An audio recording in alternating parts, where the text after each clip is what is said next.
Black bartender slides Mafia boss a note, "It's poisoned. Leave now."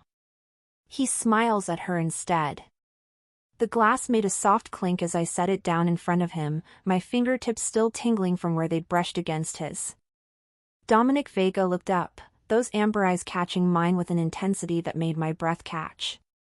"You know what fascinates me about poison, Zara?" he asked, his voice low enough that only I could hear.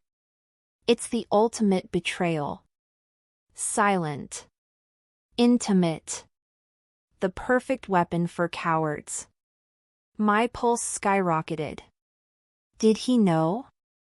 Had he somehow seen Sam slip the clear liquid into his bourbon while the Rossi men watched from across the room?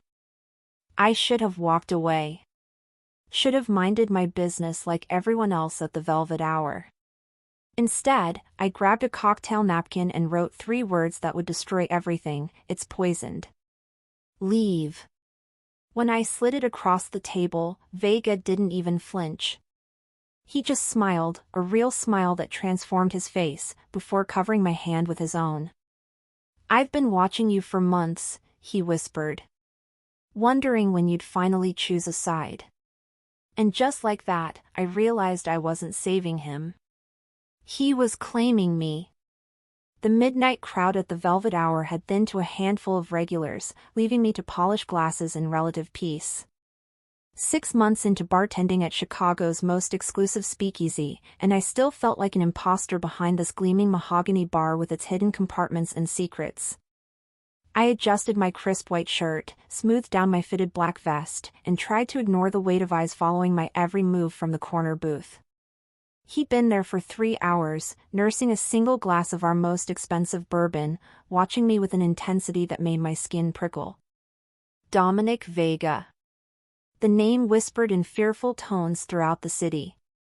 A man whose elegant suits and refined manners belied the ruthlessness that had built his empire. I'd recognized him immediately when he entered, though we'd never met. Everyone in Chicago knew his face, even if the police couldn't make a single charge stick. "Another round for table 6, Zara," called Marco, our floor manager, sliding an order ticket across the bar. I nodded, grateful for the distraction from Vega's unwavering gaze. As I mixed the cocktails, my hands moved with practiced precision despite my racing thoughts. I'd taken this job out of desperation after my brother's medical bills had drained my savings.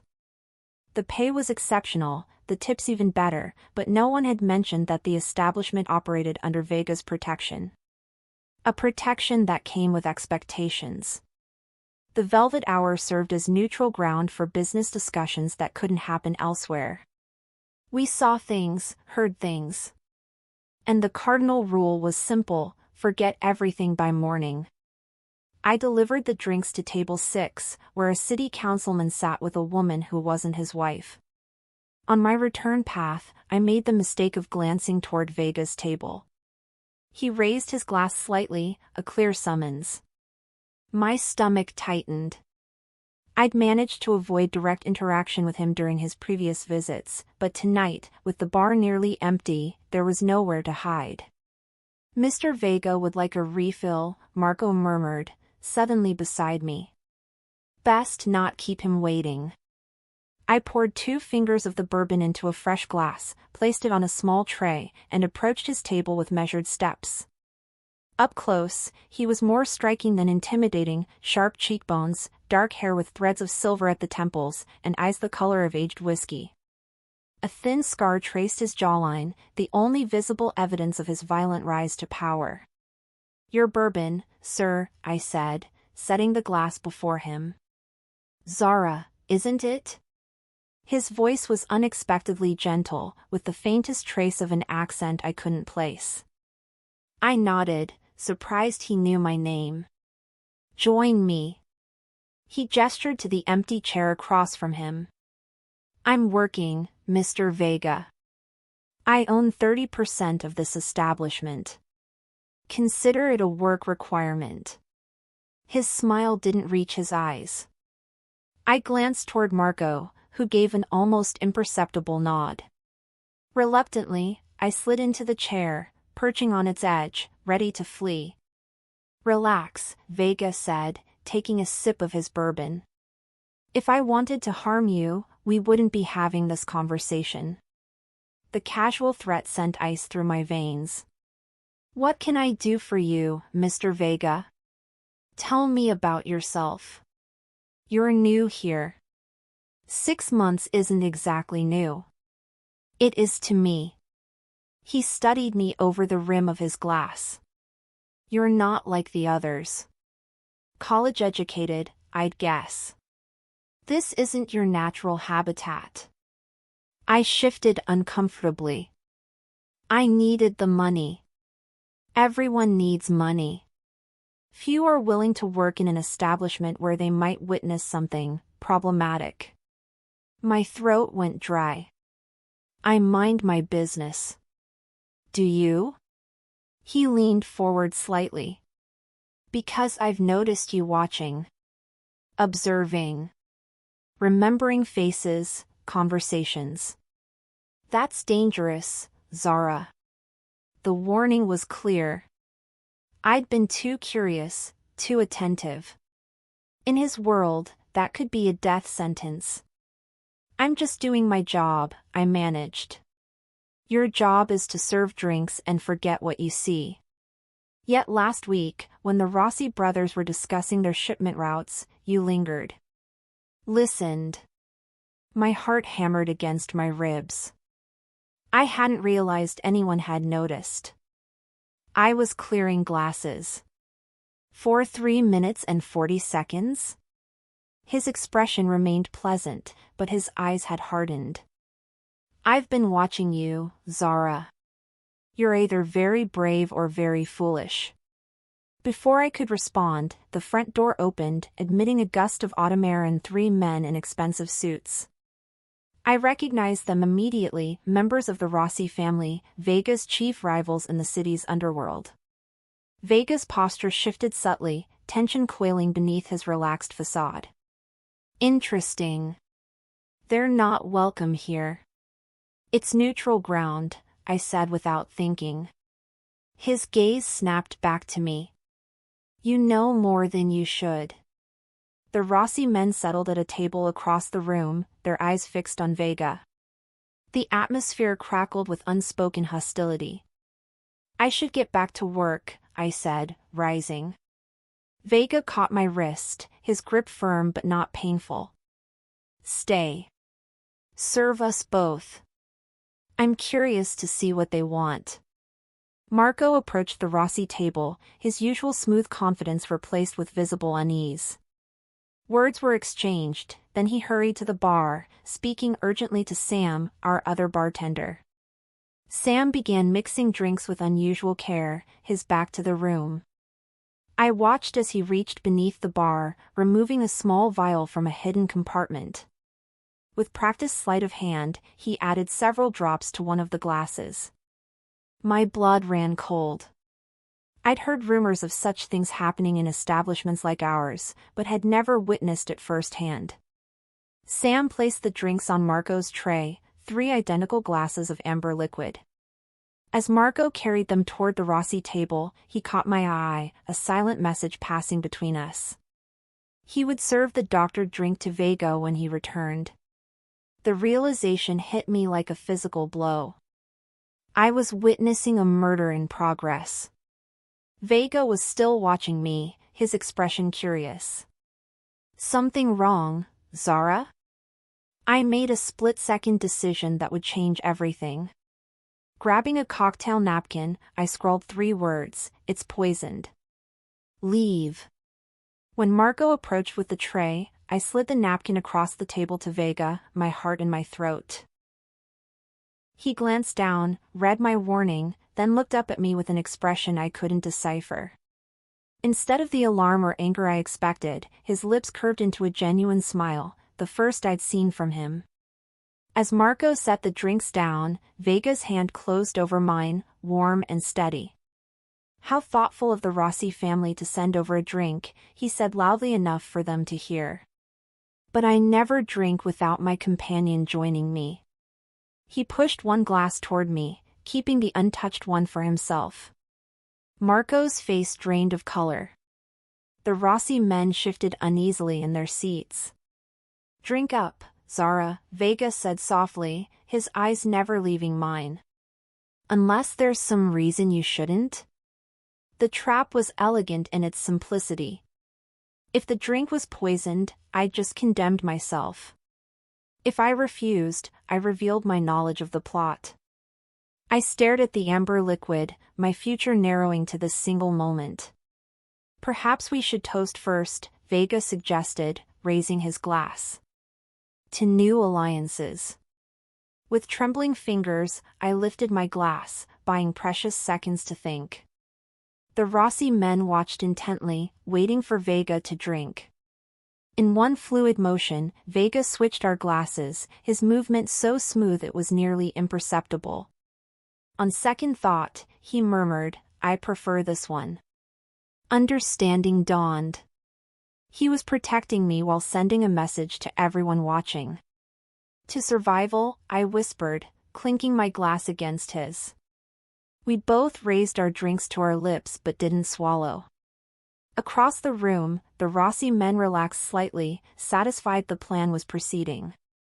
Vega set his glass down and checked his watch. "It appears I have another engagement. Walk me out, Zara." Before anyone could react, he stood, placed a generous tip on the table, and guided me toward the exit with a hand at the small of my back. Outside, the night air was crisp with approaching winter. Vega's car waited at the curb, a driver standing at attention beside it. "Why did you warn me?" he asked, turning to face me. "I don't know," I answered honestly. "I serve drinks. I'm not part of whatever this is. You are now." His expression was solemn. "The Rossis saw you pass that note. Saw me protect you. By morning, everyone will know."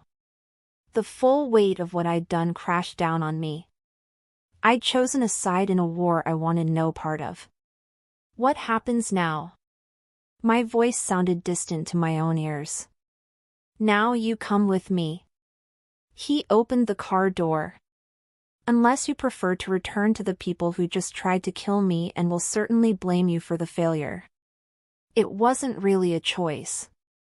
I slid into the luxurious interior of the car, my bartending career ending as abruptly as it had begun. As Vega settled beside me, he studied my face with newfound interest. "You know, Zara, in my line of work, loyalty is rare. When I find it, I value it above all else." "I'm not loyal to you," I said. "I just couldn't watch someone be murdered. Yet you chose me over them." He smiled again, that same genuine expression that transformed his features. "That's a beginning." As the car pulled away from the Velvet Hour, I realized I'd crossed a threshold from which there was no return. One impulsive act of conscience had tied my fate to Dominic Vega's, for better or worse. And from the way he was looking at me, like I was a puzzle he was eager to solve, I suspected our story was just beginning. "Where are we going?" I asked, watching the familiar streets of my neighborhood fade behind us. "Somewhere safe." Vega's attention shifted to his phone, his fingers moving rapidly across the screen. "The Rossis won't take tonight's failure lightly. They'll want retribution. Against you or me? Both of us now." He glanced up, his expression softening slightly at whatever he saw in my face. "You're afraid." It wasn't a question, but I answered anyway. "Wouldn't you be? Fear keeps you alive in this world, Zara. It's when you stop being afraid that you make mistakes." He slipped his phone into his pocket. "But you don't need to fear me. Not tonight, at least." The car turned onto Lakeshore Drive, the dark expanse of Lake Michigan stretching out beside us, moonlight dancing across its surface. We were heading north, toward the wealthier neighborhoods. "My brother," I said suddenly. "I need to call him. If the Rossis are looking for me." Your brother is fine. Vega's interruption was gentle but firm. Liam Knight, 27, recovering from stage 3 lymphoma. Currently staying at your apartment on West Armitage. He's under protection as of 20 minutes ago. I stared at him, a chill running down my spine. How do you know about Liam? I make it my business to know everything about the people in my orbit, Zara. Especially those who catch my interest. And I caught your interest? Why? He considered me for a moment, his amber eyes reflecting the passing streetlights. You're observant. Intelligent. And you have a moral compass in a world where most people's broke long ago. You make that sound like a compliment rather than a liability. It can be both. His gaze returned to the window. We're here. The car turned into a private drive, passing through wrought iron gates that swung open at our approach. The driveway curved through immaculately landscaped grounds before revealing a mansion that seemed to rise organically from the lakefront property, all clean lines of glass and stone, modern yet somehow timeless. This is your home? I asked, unable to keep the awe from my voice. One of them. Vega's tone was matter-of-fact, without a trace of boastfulness. It's the most secure. The driver opened my door, and I stepped out, the cool night air carrying the scent of lake water and expensive landscaping. Vega joined me, placing a hand lightly on my lower back as he guided me toward the entrance. You'll stay here tonight, he said. Tomorrow, we'll discuss your options. Do I have options? I asked, pausing at the threshold. His expression was unreadable in the shadows. Everyone has options, Zara. Some are just better than others. The interior of the mansion was exactly what I expected, and nothing like I imagined. Soaring ceilings, marble floors, artwork that probably cost more than my entire life, all the trappings of wealth I'd anticipated. But there was also an understated elegance, a warmth I hadn't expected from a man like Vega. No gaudy displays of excess, just quiet, confident luxury. A woman in her 60s with silver-streaked black hair and sharp eyes appeared in the foyer as we entered. Her posture was straight as a ruler, her clothing simple but clearly expensive. Dominic, she said, her slight accent wrapping around his name with familiar affection. Her eyes moved to me, assessing but not unkind. This is unexpected. Isabella, this is Zara Knight. She'll be staying with us for a while. Vega's tone made it clear this wasn't up for discussion. Prepare the East Suite, please. Isabella nodded, her expression giving nothing away. Of course. Would you like me to have the kitchen prepare something? I realized suddenly that I was starving. Between the adrenaline and the chaos, I'd forgotten I hadn't eaten since my hurried lunch before my shift. Yes, Vega answered before I could speak. Something light. We'll take it in the study. Isabella disappeared with silent efficiency, leaving us alone in the vast foyer. Isabella has been with my family since I was a child, Vega explained, leading me through the house. She's discreet and loyal. You can trust her. Like I can trust you? The words slipped out before I could stop them. Instead of anger, Vega's response was a low chuckle. Touché. No, you probably shouldn't trust me, Zara. But right now, I'm your best option. The study was a masculine space of leather, dark wood, and floor-to-ceiling bookshelves. A fire crackled in a stone hearth, casting dancing shadows across the room. Vega gestured for me to take one of the leather armchairs positioned before the fireplace. Drink? He asked, moving to a crystal decanter set on a side table. After tonight's events, I think I'll pass on any drinks I haven't mixed myself.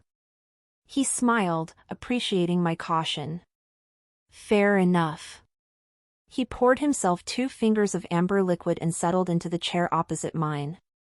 You have questions. It wasn't a question, but I nodded anyway. About 1,000,000. Start with the most pressing.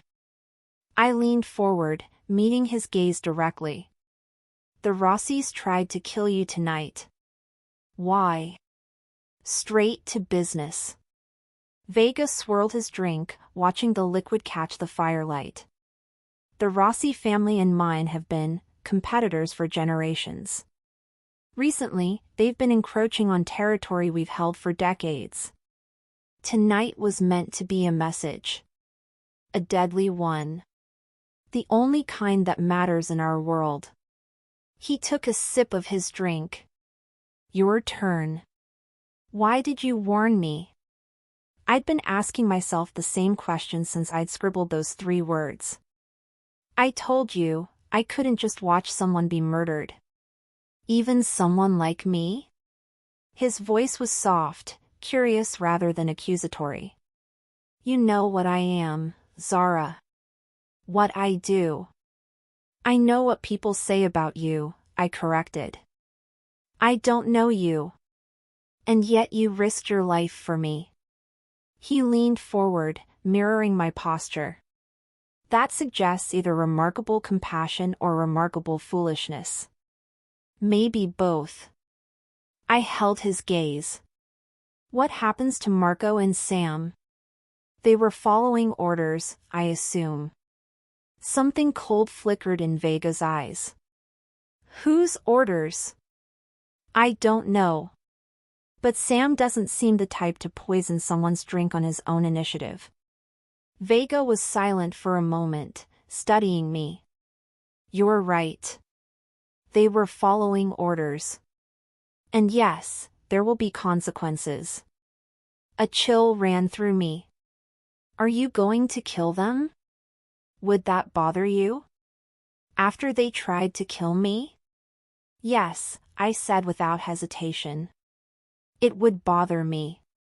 He tilted his head slightly, as if I were a particularly interesting specimen under a microscope. Why? Because human life should matter. Even the lives of people who make terrible choices. A knock at the door interrupted us. Isabella entered carrying a tray with covered dishes, which she set on a small table between our chairs. The aroma of something delicious wafted through the room as she removed the covers, revealing a simple but elegant meal of pasta, bread, and salad. Thank you, Isabella, Vega said. That will be all for tonight. She nodded, her sharp eyes moving between us before she departed, closing the door softly behind her. Eat, Vega instructed. We can continue our philosophical debate on the value of human life after you've had something. Despite my lingering anxiety, my stomach growled at the sight of the food. I hadn't realized how hungry I was until that moment. I took a bite of the pasta, perfectly al dente, with a sauce that tasted like it had been simmering for hours. This is incredible, I said, momentarily forgetting my precarious situation. Isabella was a chef in Naples before she came to work for my family. Vega watched me eat with apparent satisfaction. She only cooks now for special occasions. And this qualifies as special? You saved my life tonight, Zara. That makes you very special indeed. I set down my fork, my appetite suddenly diminished. What do you want from me, Mr. Vega? Dominic, he corrected. I think we're well past formalities, don't you? Fine. Dominic. What do you want from me? He considered the question, taking another sip of his drink. Initially? Information. I wanted to know why a woman with your background, educated, intelligent, with no connections to my world, would choose to work at the Velvet Hour. I told you. I needed the money. Yes, for your brother's medical bills. Noble, but there are easier ways to make money than bartending in an establishment frequented by Chicago's most dangerous criminals. Not with my qualifications. And not quickly enough. I pushed my plate away. Liam needed specialized treatment that insurance wouldn't cover. The Velvet Hour paid 3 times what any other bar would offer. And now? I asked when he didn't immediately continue. What do you want from me now? Dominic set his glass down, his expression turning serious. Now I want your loyalty. My loyalty, I repeated. Just like that? You've already demonstrated it, whether you intended to or not.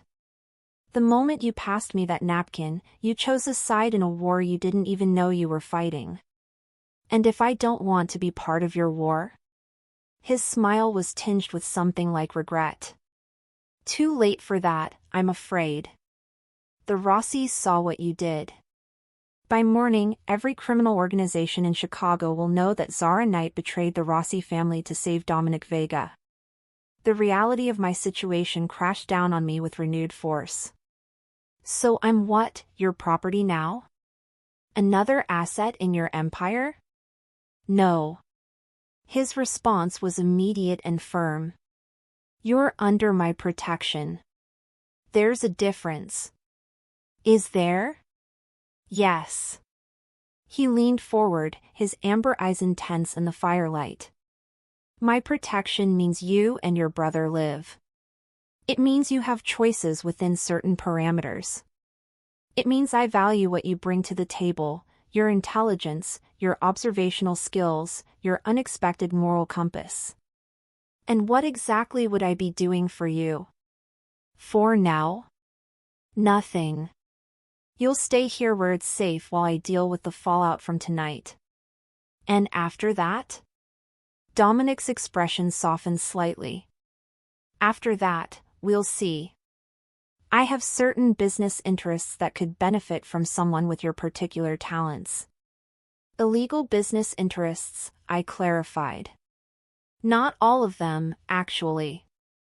Contrary to popular belief, much of my empire operates within the bounds of the law. But not all of it. No, he admitted. Not all of it. I stood up, suddenly needing to move, to think. I walked to the window, looking out at the moonlit grounds stretching down to the lake. The beauty of the scene contrasted sharply with the ugliness of my situation. I can't go back to my old life, can I? I asked, though I already knew the answer. Dominic joined me at the window, standing close enough that I could feel the heat radiating from his body, but not touching me. No. That life ended the moment you decided to save mine. I didn't think. You acted on instinct, he interrupted gently. And your instinct was to prevent a murder, even at great personal risk. That says something about you, Zara. What does it say? That beneath that careful, observant exterior beats the heart of someone who cares too much. His voice had dropped lower, almost intimate. It's a dangerous quality in my world. Is that why you're so interested in me? Because I'm a novelty? He chuckled, the sound warm and unexpectedly genuine. Partly. But mostly because you're a puzzle I haven't quite figured out yet. And you like puzzles. I like challenges. His gaze was steady on mine. And you, Zara Knight, are definitely a challenge. I turned away from the intensity of his gaze, uncomfortable with how it made my pulse quicken. I should call my brother. He'll be worried if I don't come home. Dominic nodded, pulling a sleek phone from his pocket and offering it to me. Use this. Your phone might be compromised. I took it, our fingers brushing momentarily. Compromised how? The Rossis have connections throughout the city, including with the major cellular providers. If they're looking for you, your phone would be the first place they'd start. The casual way he mentioned it, as if corporate espionage and surveillance were everyday concerns, reminded me of just how far I'd stepped outside my normal world. I dialed Liam's number, praying he would answer despite the unfamiliar caller ID. After 4 rings, his voice came through, cautious and slightly groggy. "Hello? Liam, it's me." Relief flooded through me at the sound of his voice. "Zara? Whose phone are you using? Are you okay?" "I'm fine," I assured him, though it felt like a lie. "Something happened at work. I won't be home tonight." "What do you mean something happened?" His voice sharpened with concern. "Where are you?" I glanced at Dominic, who was watching me with unreadable eyes. "I'm safe. That's all that matters right now." "Zara, you're scaring me." "What's going on?" "There are some men at the apartment with you, aren't there?" I asked, remembering what Dominic had said about protection. A pause. "Yeah. 2 guys in suits showed up about an hour ago.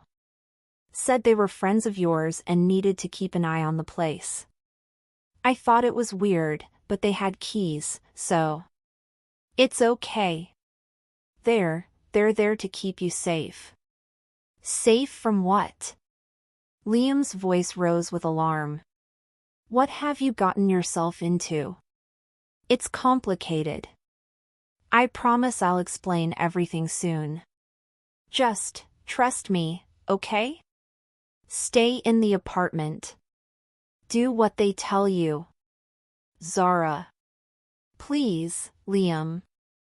I need to know you're safe while I figure this out." Another pause, longer this time. "Fine. But you call me tomorrow, or I'm going to the police." "I will. I promise." I swallowed hard, fighting back unexpected tears. "I love you." "Love you too, sis. Be careful."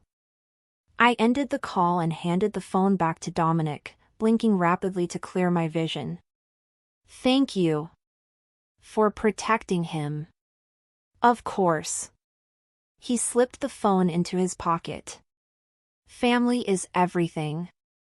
Something in his tone made me look up. There was a depth of feeling there I hadn't expected, a glimpse of the man beneath the carefully controlled exterior. "You have family?" I asked, then immediately felt foolish. Of course he did. Everyone came from somewhere. A shadow passed over his features. "I had a sister. Valentina." The past tense wasn't lost on me. "I'm sorry." He nodded once, accepting my condolence without elaboration. "It's late. You should rest. Isabella will have prepared your room by now." I wanted to ask more about Valentina, about the pain I'd glimpsed in his eyes, but it was clear the subject was closed. "All right." He led me through the mansion's hushed corridors, our footsteps muffled by plush carpeting. The east wing was separated from the main house by a short gallery lined with paintings, originals, I suspected, by artists whose work I'd only seen in museums. "These are beautiful," I said, pausing before a landscape that seemed to capture the very essence of light. "My mother's collection," Dominic explained. "She had an eye for beauty in unexpected places." Another past tense.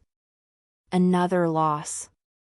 I was beginning to understand that Dominic Vega's power and wealth might have come at significant personal cost. We reached a set of double doors at the end of the gallery. Dominic opened them to reveal a suite that was larger than my entire apartment. A sitting area with elegant furnishings opened into a bedroom dominated by a king-sized bed draped in luxurious linens. Through another door, I glimpsed a bathroom that looked like it belonged in a 5-star hotel. "Isabella has left some essentials for you," Dominic said, gesturing to a dresser where I could see neatly folded clothing. "There should be everything you need for tonight and tomorrow." I stepped into the suite, overwhelmed by its opulence after my modest existence. "This is a lot." "It's secure," he corrected. "The windows are bulletproof." The The doors have biometric locks that only respond to you, me, and Isabella. There's a panic button beside the bed that will bring security within 30 seconds. The reminder of why I was here, of the danger I was in, sobered me instantly. You really think the Rossis would come after me? I know they will. His expression was grim. They don't tolerate betrayal, even from someone peripheral to their organization. I never worked for them. I barely knew who they were before tonight. Doesn't matter. You interfered with their plans. That makes you a target. He moved to the door. Get some rest, Zara. We'll talk more in the morning. Dominic, I called as he reached the threshold. He paused, looking back at me. Thank you. For all of this. Something flickered in his eyes, surprise, perhaps, at my gratitude. You saved my life tonight. This is the least I can do. After he left, I explored the suite, running my fingers over fabrics that probably cost more than my monthly rent. In the bathroom, I found toiletries arranged with military precision, high-end brands I'd never been able to afford. The shower had multiple heads and more settings than I knew what to do with. I stood under the hot spray for what felt like hours, letting the water wash away the tension and fear of the night. When I finally emerged, wrapped in a plush robe I found hanging on the door, I felt almost human again. The clothes Isabella had left fit surprisingly well, silk pajamas, casual wear for tomorrow, even underwear in my size. I tried not to think about how Dominic knew these details about me. The extent of his knowledge was both impressive and unsettling. I slipped into the pajamas and climbed into the enormous bed, sinking into mattress that seemed to cradle every inch of my exhausted body. Despite the luxury, despite my bone-deep fatigue, sleep eluded me. Every time I closed my eyes, I saw Marco's face as he carried the poisoned drink. I saw the Rossi men watching from across the room. I saw Dominic smile when he read my warning, not surprised, but satisfied, as if I'd confirmed something he already suspected about me. What had I done? In trying to prevent a murder, I'd entangled myself with one of Chicago's most powerful crime lords. I'd made enemies of people who wouldn't hesitate to kill me. I'd put Liam at risk. And yet, when I replayed the moment in my mind, that split second when I decided to write the warning, I couldn't imagine doing anything differently. Whatever Dominic Vega was, whatever he'd done, I couldn't have sat by and watched him die. The realization was troubling. It suggested a moral compass that wasn't as straightforward as I'd always believed. Or perhaps it suggested something else entirely, something about Dominic himself that had compelled me to act. I rolled onto my side, staring out the window at the moonlight reflecting off Lake Michigan. Somewhere out there, the Rossi family was planning their next move. And here I was, in the home of their enemy, protected but also trapped by my own impulsive act of conscience. Tomorrow would bring decisions I wasn't prepared to make. But tonight, in this moment of quiet between crises, I allowed myself to acknowledge the truth. Part of me, a small but insistent voice, was exhilarated by the danger, by the intensity of Dominic's attention, by the sudden dramatic turn my life had taken. That voice terrified me more than anything else. I woke to sunlight streaming through windows I didn't recognize.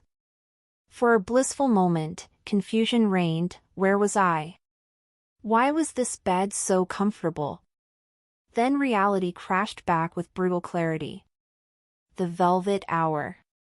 The poisoned drink. Dominic Vega. I sat up, pushing tangled hair from my face. The bedside clock read 9:17 a.m., later than I'd slept in months. A soft knock at the door jolted me fully awake. Yes? I called, pulling the covers higher. Isabella entered, carrying a tray laden with breakfast and a carafe of what smelled like freshly brewed coffee. Good morning, Miss Knight. I trust you slept well? Better than I expected, I admitted.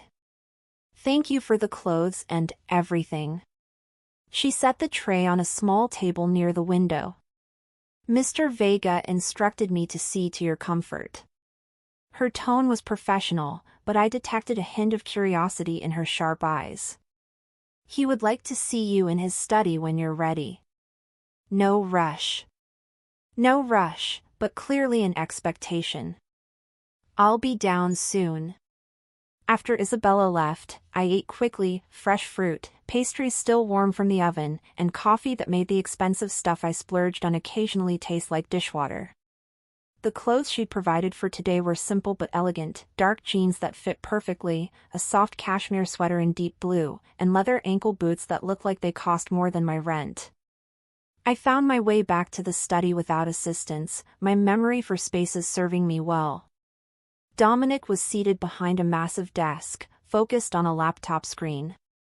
He looked up as I entered, and something in his expression shifted, a softening around the eyes, a slight relaxation of his jaw. Zara. Good morning. He closed the laptop. Did you sleep well? Well enough, considering. I took the chair opposite his desk. Any news about the Rossis? He raised an eyebrow, clearly surprised by my direct approach. Straight to business, I see.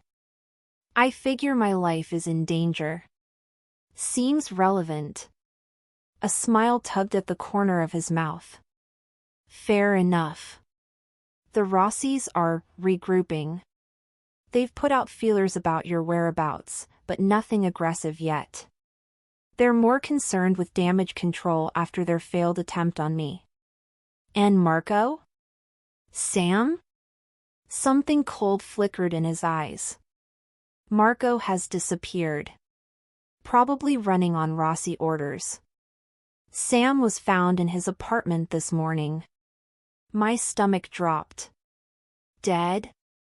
No. Dominic's response surprised me. Alive, but frightened. My men had a conversation with him about his poor choices. He's been persuaded to provide information about the Rossi operation at the Velvet Hour. Relief washed through me, followed immediately by suspicion. You didn't kill him because I asked you not to. I considered your perspective, he acknowledged. And decided that in this case, Sam was more valuable alive. He was following orders, as you suggested. Whose orders? Vincent Rossi himself. Dominic leaned back in his chair. It seems I've become enough of a threat that the head of the family took a personal interest in my elimination. The casual way he discussed his own attempted murder was unnerving.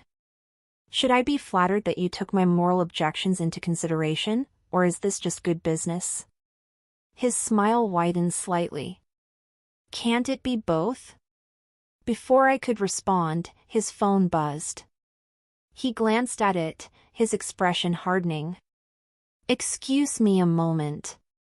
He answered with a curt yes, listening intently to whoever was on the other end. When? He asked, his voice tight. And you're certain? Another pause. No. Bring him here. Directly to me. He ended the call, his eyes meeting mine with new intensity. What is it? I asked, dread pulling in my stomach. There was an incident at your apartment this morning. His tone was carefully controlled. The Rossis sent men to look for you. My heart stuttered. Liam is fine, Dominic assured me quickly. My men intercepted them before they entered the building. There was an altercation. One of the Rossi men was killed. The other is being brought here for questioning. The room seemed to tilt slightly. Someone had died, violently, I assumed, because of me. Because I'd written 3 words on a cocktail napkin. This is my fault, I whispered.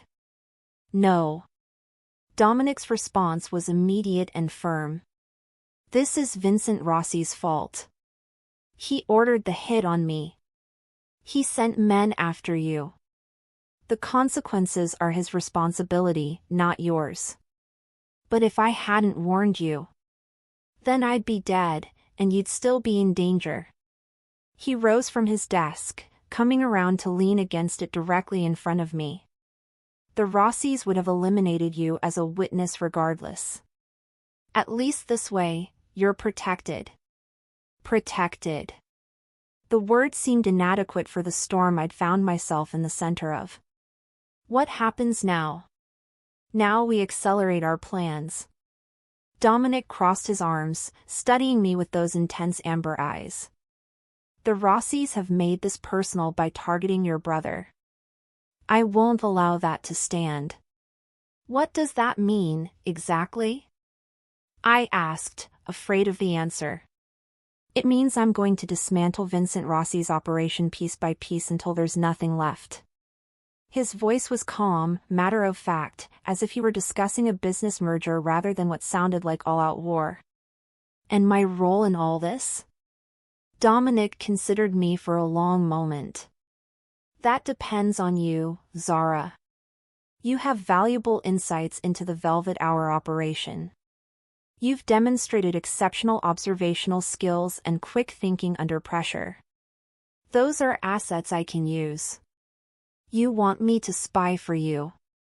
It wasn't a question. I want you to help me end this quickly, with minimal collateral damage.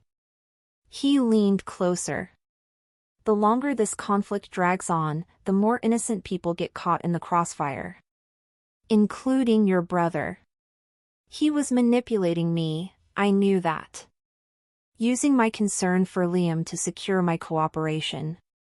And yet, I couldn't deny the logic of his argument. The Rossis had already proven they would target me through my brother. The fastest way to ensure his safety was to help Dominic end this conflict decisively. If I help you, I said slowly, I want guarantees. For Liam's safety. For mine. And I won't be involved in anything violent.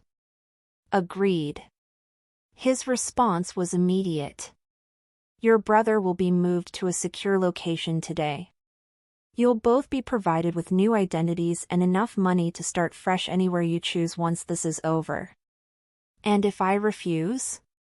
His expression softened slightly. Then I'll still protect you both, but it will be more difficult. And the conflict will likely drag on longer, putting more people at risk. It wasn't really a choice, and we both knew it. But he was giving me the illusion of one, which was more than I expected. All right, I said finally. I'll help you. But on one condition. Name it. When this is over, when the Rossis are dealt with, Liam and I walk away. Completely. New lives, like you said. No strings attached to you or your organization. Dominic studied me, something unreadable flickering in his eyes. Is that really what you want, Zara? To walk away and never look back? The question caught me off guard. Was it what I wanted? 24 hours ago, absolutely. But now, after experiencing the intensity of Dominic's world, after seeing glimpses of the man behind the fearsome reputation, I wasn't so certain. It's what I need, I said finally. For Liam's sake, if nothing else. He nodded slowly.